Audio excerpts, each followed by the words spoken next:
We are all concerned, of course, about what is happening in Bangladesh. We have discussed all the concerns.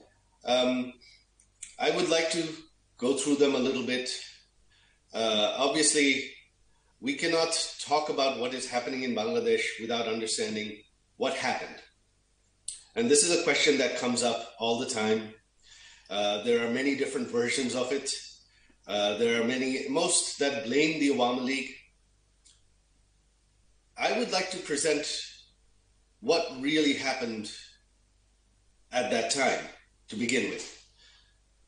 You see, we had protests in Bangladesh, which really the student movement, the quota demands, they were not unreasonable.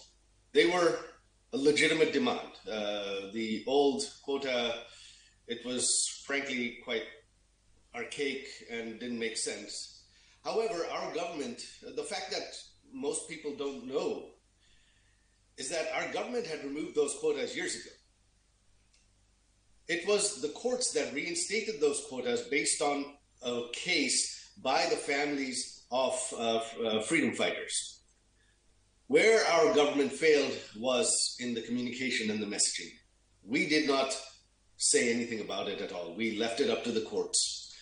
And this let the movement brew. That was failure number one on our part. Then you had the opposition, the Islamists, and even our good old CIA jump in, turn the movement violent. You had militants who were armed, start attacking police stations. And if you listen to the audio recordings of my mother that were presented in court, you hear the discussions about armed militants attacking police stations. And at that point, the situation became violent. There were innocent protesters, innocent civilians that were hurt. All deaths are regrettable. Our government did not want any deaths, but it happened. The violence was initiated by the militants, not by the government. Anyhow, we are here today to talk about the future, the current situation. You've seen in the past year and a half, we've had an unelected regime holding on to power without any mandate. Not just that, one of the first things this regime did was release all convicted terrorists from prison. These were terrorists who had been convicted of attacks such as the attacks on the Holy Artisan Bakery in 2016, of the killing of bloggers, of the killing of a local US Embassy staff member. Our Awami League government hunted them down, arrested them, tried them, sentenced them to jail. But this regime released them. And why did they do that? Because this regime is backed by the Islamists, by the extremists. They form the nucleus. I've been asked this again. Do you think the protesters were Islamists and militants? No. The protesters themselves weren't Islamists and militants. But the Islamists and militants jumped in behind the protests because they have been on television in Bangladesh, on Facebook, taking credit that if we did not cause violence, if we did not kill the police, if we did not burn down structures, the revolution would never have succeeded. They have said that openly. And so then, Yunus and the regime, they owe a favor to the Islamists. They are backed by the Islamists. And the current regime in Bangladesh is essentially an Islamist regime. The Islamists are already in power in Bangladesh. They try to defer blame for the violence on mob justice.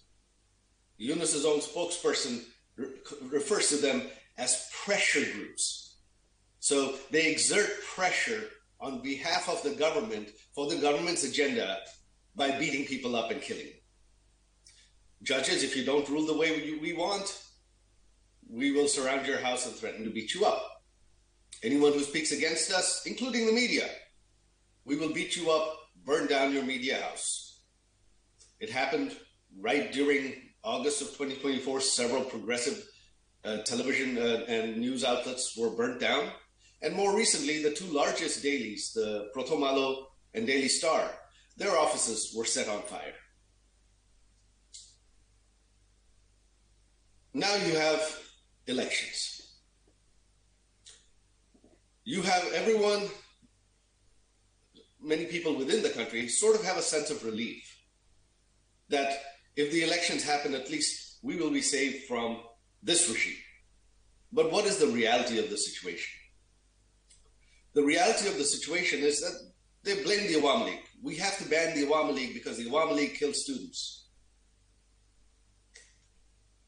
I take full responsibility for that. Many students, innocent people, died during the protests. But many police officers, many of our own activists were also killed.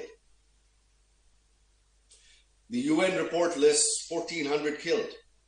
But the UN report includes hundreds killed from August 5th to August 15th. 10 days after, for 10 days after our regime, after our government was no longer in power. Those were our activists. Those were police officers. The UN report, in a blanket statement, blames even the killing of police officers and the Awami League's own activists on the Awami League when the Awami League was no longer in power. That is how ridiculous the situation is. But anyhow, our government had promised, my mother herself had promised justice. Our government had formed a judicial committee to investigate all killings, the killings by police, the killings of the police, the killings of all civilians, all party activists, regardless of party. Our government did not give indemnity to anyone. We promised justice. This regime, of course, immediately issued an ordinance granting immunity to anyone for the killing of all police officers, all Awami League activists, anything else, because now they blame mob justice, not, that those killings were justified, so those who conducted those killings are above the law. That is the situation that we are heading into an election. And of course, these elections, they blame the Awami League, so they banned it. There's a de facto ban on the Awami League. However, there is really an in effect ban on all progressive parties. It is a two-horse race, just BNP and Jamaat Islam. Jatiyo Party, the third largest party in the country, their offices have been burnt down. Many of their leaders are behind bars. Many of their leaders' homes have been burned down. They are not allowed to conduct any election activity, speak in public. Other smaller parties, all progressive parties, are being suppressed. This is a very, very one-sided election. This is not really an election at all. And what are the likely outcomes of this election? On one hand, you have the BNP, which is one of the largest parties in Bangladesh. Sooner or later, the BNP would have come to power. That was inevitable, which is fine. However, here is a point to note. You see, why is the US Embassy and the US State Department championing BNP and Tariq Rahman so much? There's a very simple reason for that. You see, Tariq Rahman was convicted based on evidence provided by FBI agents who had traveled to Bangladesh to testify against him in court. So the US has plenty of evidence to charge him with corruption and other things. They have chosen not to do that. Why? Because they have that in their hand. Under US law, the US takes upon itself the power that they can charge any foreign person in any country, including a head of state, and go arrest them. They have done that several times. in Panama, even recently in Venezuela. I'm not debating whether those people deserved it or not, but the fact is the US can do that. So what does that make the BNP? That, you see, until recently, the BNP had vehemently opposed this referendum which would, without a representation, change the constitution of our country. You see, our constitution has no scope for a referendum. Our courts have ruled that the referendums the military dictators held in the 80s and 90s were unconstitutional. Yet this regime is trying to hold a referendum again, even though it's not in the constitution. Courts have ruled that the referendums are unconstitutional, because that is the only way they can legitimately try to legitimize amending the constitution.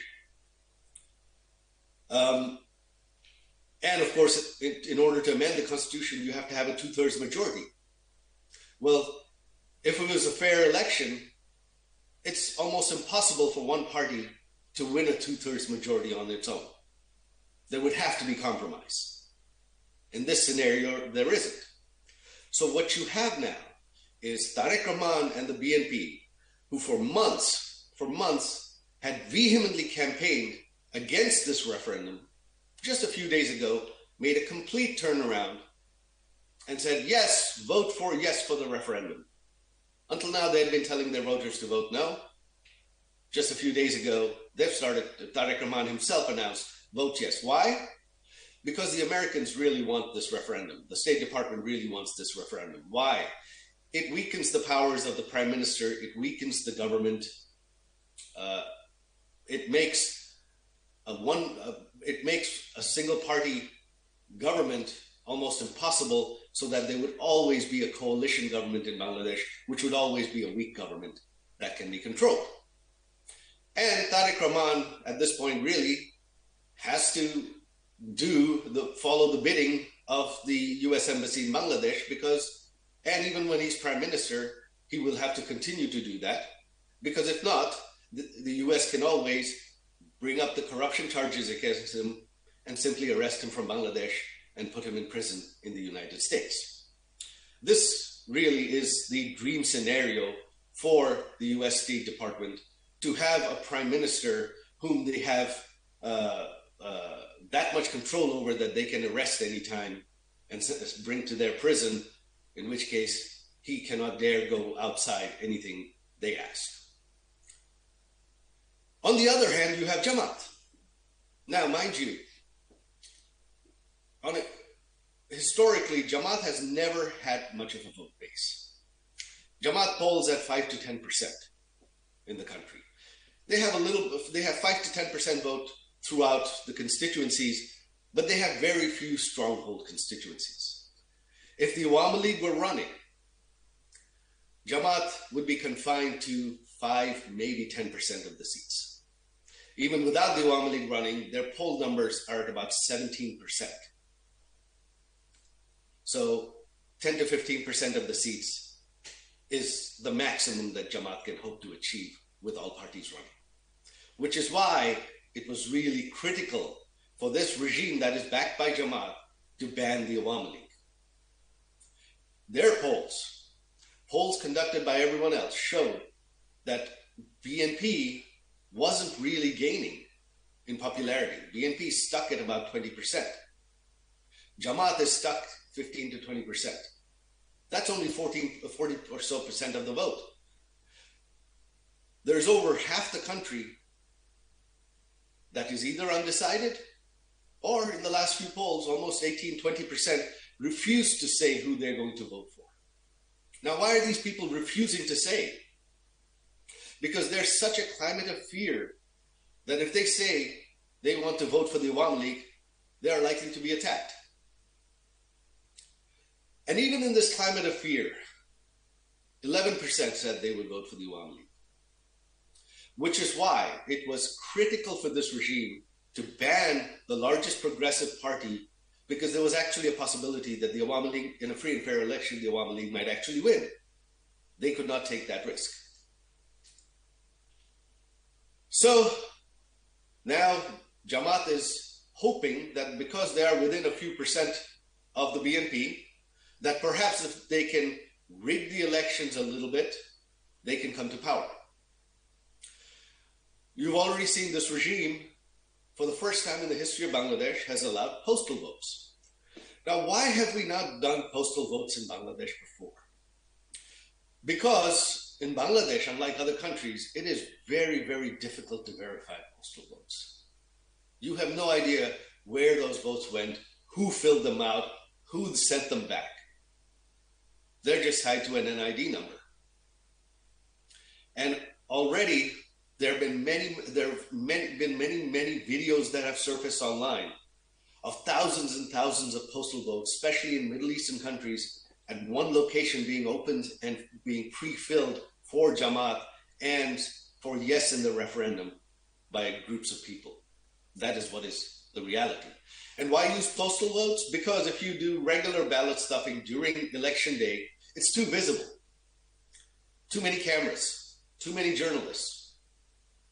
That will be too noticeable. Postal ballots, foreign observers have no insight. Journalists don't get to see. They have nothing. They just get the count from the election commission, and they have to believe it. So finally, we have the issue of what happens if Jamaat comes to power. Well, regardless of whether Jamaat comes to power or not, without the Awami League and the progressive parties, Jamaat is going to gain. Jamaat is going to gain outside influence in Bangladesh, which they would have no chance of otherwise. From where they might have had 10, 15, 20 seats maximum, now who knows? They are going to perform far beyond what their actual popularity will allow. You have heard Jamaat Samir recently made derogatory comments against women. They have done that repeatedly. Their charter calls for the establishment of an Islamic state based on Sharia law. That is Jamaat's goal. You see, the one thing people don't understand, as Muslims, you see, we are normal people. Most Muslims, moderate Muslims, when we talk about our opinions, when we form a political party, we base it on our political beliefs, that we are liberal, we are conservative. We don't espouse religion, just like other countries. You don't espouse that you are a religious party unless your goal is to establish governance based on religious law. That's sort of pointless unless you are an extremist. There is no reason for that. The only reason, there is no such thing as a moderate Islamist party. The fact that they are Islamists means they want Sharia law. And that is Jamaat's goal. You have seen this regime that is backed by Jamaat release all terrorists. You have had Al-Qaeda operatives known to the US, known to all foreign intelligence operating freely in Bangladesh under this regime. You have had Lashkar-e-Taliban commanders speak at public rallies in Bangladesh. That is what is happening. And for India, this should be very, very alarming. That regardless of whether BNP comes to power or not, Jamaat is going to have outside influence. And the BNP regime is going to be a puppet of the US Embassy. So Jamaat is going to have a complete free hand to do whatever they want. Pakistan is going to have a free hand to do whatever they want in Bangladesh. And this has some very, very serious security implications for India, for its eastern border. Now, many in this government, in the Indian government, of course, feel that they're doing their best, but it's not possible. It may not, these elections are impossible to stop. Well, the fact is, the international community now needs to denounce these elections as not free and fair. Not just because the Awami League is banned, but because all progressive parties are banned. They have a, in effect, ban. This is not an election. This is a show. And if you allow this show to move forward, if you allow this to happen, if you do not denounce it ahead of time as unfair, that not unacceptable, then they are going to go ahead. And you are going to have a stage-managed government. After that, what will happen to Bangladesh becomes very murky. How long that will continue? Again, impossible to predict. The Awami League itself is not going anywhere. The Awami League has 40% of the vote bank. We are the party of independence, the people that believe in progressiveness, liberalization, in the spirit of liberation, are tens of millions of voters. They're not going to change their mind overnight. Not even in a few years. It takes decades. But in the meantime, for those 5-10 years, what is Bangladesh going to become like? On one hand, you will have a weak government that is a foreign puppet. And on the other hand, you will have Islamists bringing in terrorists, conducting Islamic terrorist activity, trying to impose Sharia law. Minorities will be persecuted. Minorities will be fleeing the country. This is something that Jamaat, this is something that's been ongoing throughout. The only time in Bangladesh's history when minorities were absolutely safe, were the most safe, were the 17 years of the Awami League government. The only time in Bangladesh's history when Bangladesh was free from terrorism were the 17 years of the Awami League. The only time in India's history when its eastern borders were safe from insurgency from Bangladesh was during the Awami League's 17 years. These are facts. So I would like to thank the authors of this book for bringing out many of these facts to light. I would like to thank you in the audience for coming here to listen to me, to my message.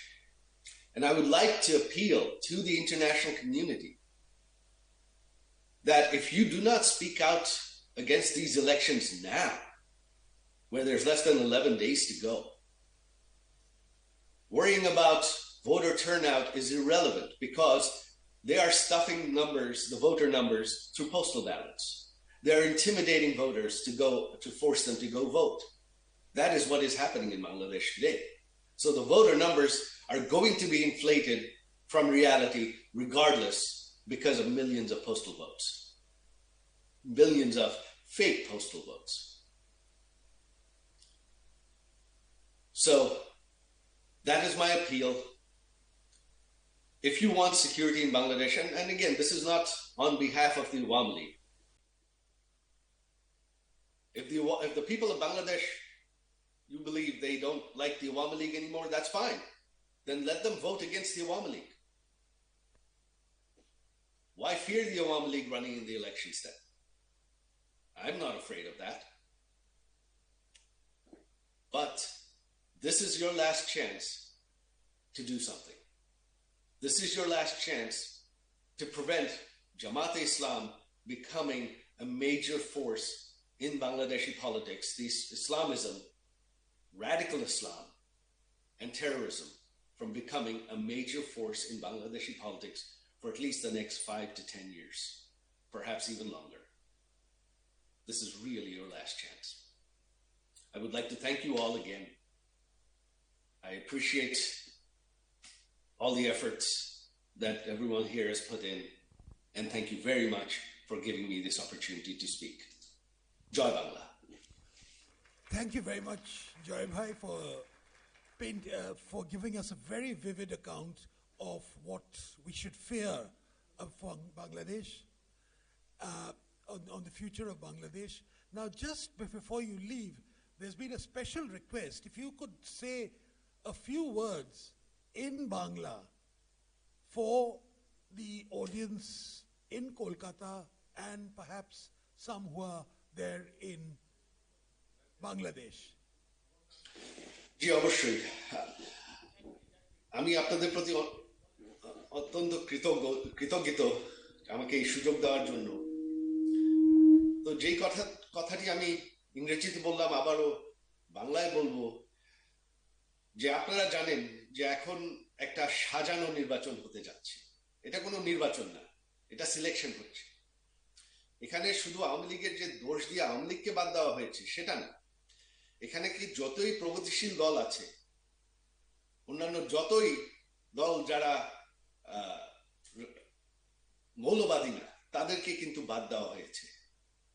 জাতীয় পার্টিকে, যেটা আমাদের তৃতীয় দল, জামাতের চেয়ে বেশি vote জাতীয় পার্টির, তাদেরকে ব্যান করা হয়নি, তবে তাদেরকে যেভাবে নির্যাতন করা হচ্ছে তাদের পক্ষে তো নির্বাচন করা কোনো মতেই সম্ভব না। তাদের অফিস পুড়িয়ে দেওয়া হয়েছে, তাদের নেতাদের ঘর বাড়ি পুড়িয়ে দেওয়া হয়েছে, তারা জেলে। তো এটা আপনারা দেখেছেন, এটা যে যেমন ইউনিভার্সিটি নির্বাচন যেভাবে হলো, এটা একটা সাজানো নির্বাচন হচ্ছে। আর এটা গায়ের জোরে করা হচ্ছে আপনার পোস্টাল ব্যালট দিয়ে, ভোট সংখ্যা বাড়িয়ে। কারণ ওটা কত কোটি এক্সট্রা পোস্টাল ব্যালট পাঠানো হয়েছে এটা তো কোনো অবজারভার দেশের ভিতর দেখতে পারবে না, কোনো জার্নালিস্ট বুঝতে পারবে না। তাদের এই পোস্টাল ব্যালট কোথা থেকে এসেছে, এগুলো আর কি আসল ব্যক্তি ফিল করেছে, নাকি কুয়েতে বা বাহরেনে বসে এক অফিসেই বসে এই হাজার হাজার ব্যালট কয়েকজন মানুষ ফিল করেছে, এটা ভিডিওতে আসছে। এটা বোঝার, প্রমাণ করার তাছাড়া কোনো উপায় নেই। তো এই নির্বাচনে আমি আপনাদের কাছে একটি অনুরোধ করতে চাই।